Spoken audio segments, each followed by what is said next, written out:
Okay, let's just jump right into this explainer, because we're about to completely shatter how you look at time, history, and honestly, the structure of the universe itself. If you've ever pictured historical events as just a flat, linear timeline of things happening one after another, well, you can go ahead and scratch that. Prepare to have your entire perspective flipped.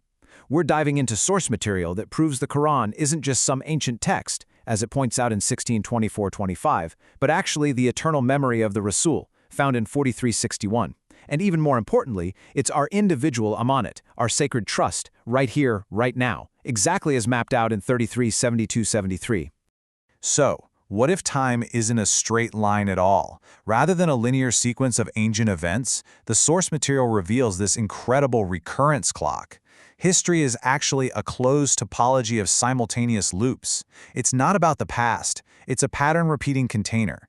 The events we're about to decode, they are literally happening concurrently across different nodes of time, acting as this ongoing, repeating test of the human condition. Section 1. The River of Recurrence. Now, this closed universe operates exclusively through a very strict recurrence loop. It goes pair, trial, recognition, and return. And this all happens in what we can call the foundational water field, which is really where the primary selection mechanisms of this universe take place. Every major narrative maps right onto this exact sequence. It's essentially a filter, sorting human restraint versus human excess across time, running absolutely everyone through the exact same fundamental test. Tracing this symbolic parallel is absolutely crucial. Take TALUT'S river test, for example. This isn't just history, it actually predicts the exact trap Pharaoh falls into later on. TALUT'S army is tested at the river. Drink and you fail. Abstain and you pass. It's a pure test of divine selection. But Pharaoh, he completely misreads this operator. He literally asks in 43:51, "Am I not the Lord of the rivers?" He takes a divine test and turns it into a false, ego-driven assertion of his own power. And let's look at how deep this really goes, because in this framework, TALUT'S river test literally is Musa in the box. Seriously. When TALUT'S army is asked not to drink the water, that is the exact structural moment Allah restrains Musa from another mother. Time is needed so Musa can be united with his true mother. Meanwhile, simultaneously, the Sabbath breakers are failing by trying to catch fish, and Yunus is still inside the fish, failing to remember. All these events are happening at the exact same time. And the stakes? They're perfectly balanced. If they drink the water, Pharaoh kills their sons on the alternate side. If they don't drink, Zakariya gets to have Yahya, and Ibrahim can have Ismail. The universe balances the equation flawlessly. Section 2. The protected wombs. Okay, so if water is the test of restraint, the protected womb is the vessel that safely carries the divine trust. Musa's mother releases her son as a literal loan to the Rahman-Wave. Now, in form, this Rahman-Wave is actually the wife of Pharaoh, referenced in 111:4-5. So Musa passes through the river to be protected directly inside Pharaoh's own house, completely bypassing Pharaoh himself. And remember, Pharaoh represents the father of fire, mapped out in 111:1-3. She places Musa in the box, the river carries him, and he bypasses the fire entirely. It gets even more fascinating when we trace this next to Miriam's mother. You have Musa's mother delivering him back and forth via the river, right next to Miriam's mother consecrating the protected womb in 335-36. It's like these two wombs are delivering Musa back and forth via the protected womb of Miriam, who believes in the book in 66:12. And here is a massive point. The wife of Pharaoh in 66:11 is not a womb. She is a house that survives everything, which we see in 51:36 and 29:67. These parallel carriers of protection ultimately converge on the divine book, totally bypassing the corrupted biological lineages of the world. Section 3. The Fire and the House. So for every water field of preservation, there is a mirroring branch of destruction, the fire field. This father of fire lineage ends in Azar, the father of Ibrahim, who threw the Amanat into the fire in 21:52-68, just like Pharaoh refused the signs of Rahman via Musa. Pharaoh constructs literal towers of fire through Haman to try and possess and destroy. We even see this distinction in their tools. Musa's staff exposes living signs in 2017-21, while Suleiman's staff just conceals death until its collapse in 34:14. Visible form is never the reality, right? It's just a carrier. Water carries and preserves, while fire possesses and destroys. To really grasp why these false kings eventually fall, we've got to understand Tagut. Tagut is the illusion of worldly authority. It acts as this blinding substitute for divine truth.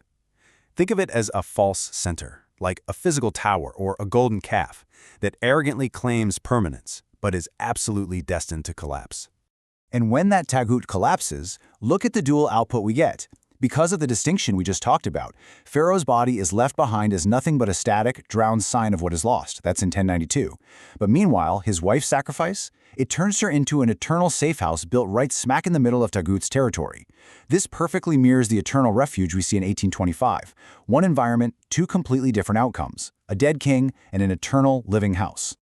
Section 4. 2 timelines, 1 test. Now, worldly authority is constantly clashing against revealed order through these specific, simultaneous timeline operators. Take Dawood in 38:23-26. When he hastily judges 2 disputants, he actually nearly falls right into the Baal fault line of 37:125. That's the trap where a presented claim suddenly becomes your ruling authority before you've integrated it with the higher field. But unlike Pharaoh, who just doubles down on his own ego, Dawood immediately recognizes the test. He prostrates. He returns his power completely back beneath the revealed truth. And Musa follows this exact identical operator when he's confronted by Pharaoh's false spectacle of the moving ropes.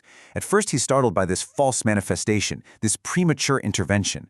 But by choosing to surrender to the divine command instead of relying on his own power, the truth utterly defeats the illusion. Both of these timelines are showing us, simultaneously within the closed field, that power absolutely must submit to the revealed order. Section 5. The critical grasp.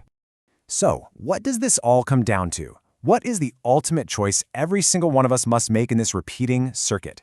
It literally comes down to what you choose to grasp when you're tested. We have 2 opposing operators here. On one side, Yahya is commanded to take the book with strength.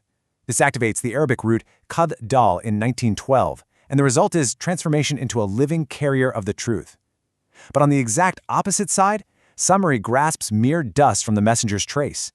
He uses the root kabda in 2096, and all that produces is a static, lifeless idol. That's the ultimate binary. Grasping the book yields life and transformation, while grasping dust just yields static illusion.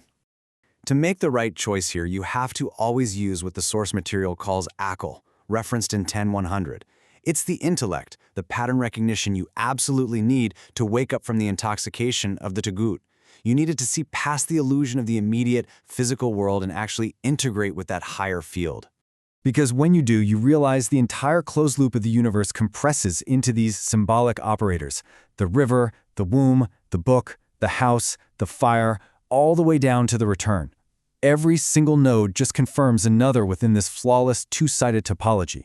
Water and fire are continuously crossing paths. The worldly claim and the divine book oppose each other eternally. Section 6. The Book of Becoming. We've traced these parallel lines together, from the river to the fire, from the womb to the false tower, but it all converges on a single, highly personal test for you.